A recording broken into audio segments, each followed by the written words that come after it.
We need to do something. You know what happened the last time you let a girl into the section.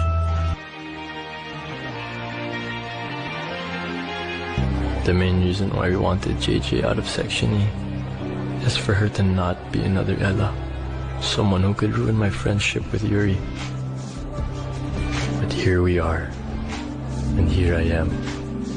Nagpapaubaya.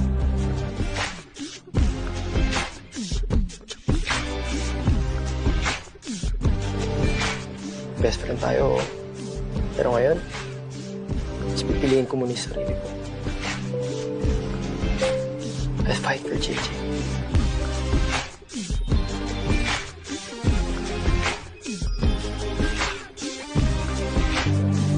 No.